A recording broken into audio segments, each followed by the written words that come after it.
russosbrand.com, where the pros are the pros. Oh, we got a video off the top. Yeah, this is, I want your guys' thoughts on this. This is a new show coming to Netflix.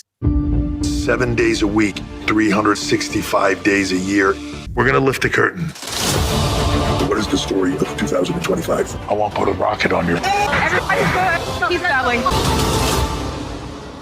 It looks very Wrestlers-ish, you know. I think that might have been the inspiration for it.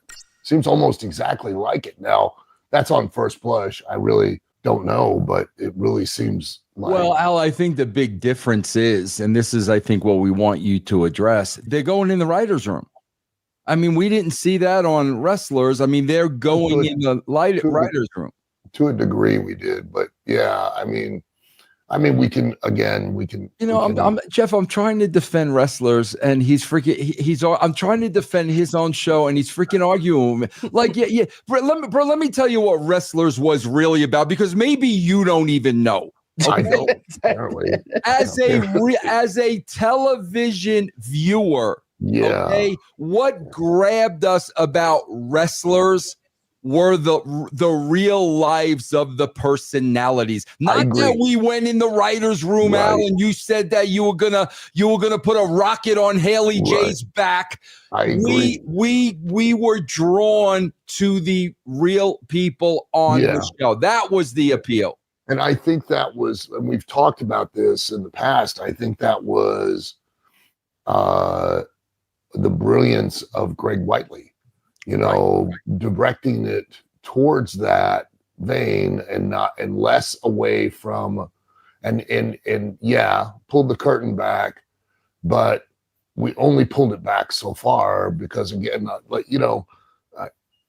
again, it's the Wizard of Oz. In any form of art, any form of storytelling, there's magic. Now, it sounds silly to say that and sounds very esoteric and, you know, real artsy, but it's the truth. It's the best analogy I can give. And where we risked doing that as well on Wrestlers was Wizard of Oz starts. Everything is black and white. It's mundane. It's a dirt farm out in Kansas. And then, you know, Dorothy gets transported to Oz. Well, now everything's in color. Right off the gate, you know it's different. And then toward the end of the movie, you know, we find out that the magic's not real because we pulled the curtain back.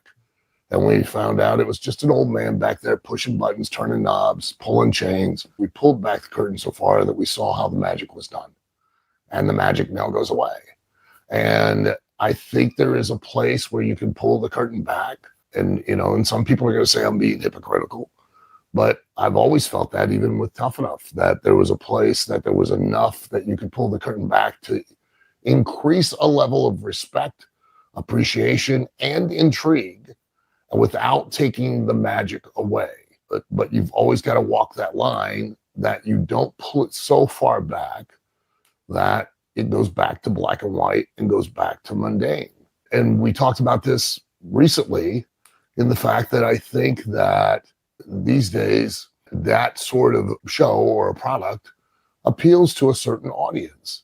And not everyone is going to watch. Not every person who would buy a ticket or tune into a television wrestling show is going to watch that particular show. They're not going to have an interest. That's no different than the specials that, you know, how Spider-Man was made, or you know, behind the scenes with whatever particular movie showing Tom Cruise doing his own stunts on Mission Impossible.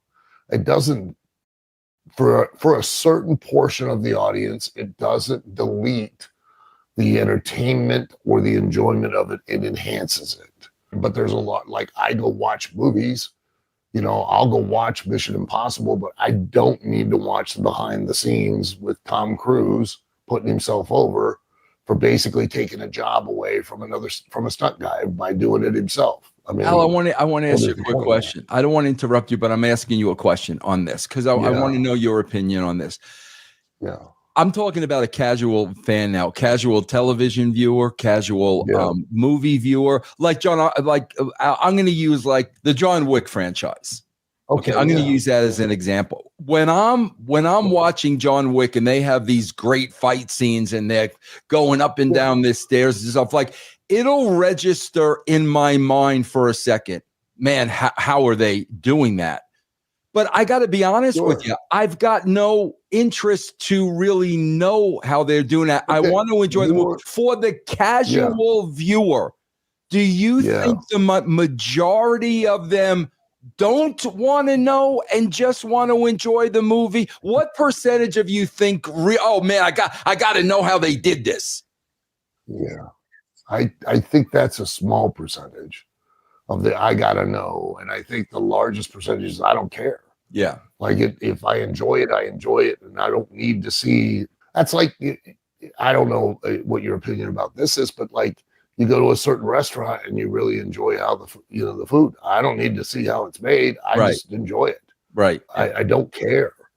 I'm not one of those people that I got to delve into this, and find out how the soup's made. And for me to rail against it would be the height of hypocrisy. I mean, some would say that I'm a little hypocritical anyways, because I still kind of adhere to some degree with the belief that who you sell to the audience, you try to continue to perpetrate that throughout, so that you never violate that tenet. And the same with the why, and I know people go, oh, well, it's, they don't do that with movies. I know, but movies are a different form of entertainment than professional wrestling. And case in point, if there was anyone, and this was several years ago, but if there was anyone that believed that the Mayweather-Conor McGregor fight was not a work from day one, then you clearly were one of the biggest marks in the world.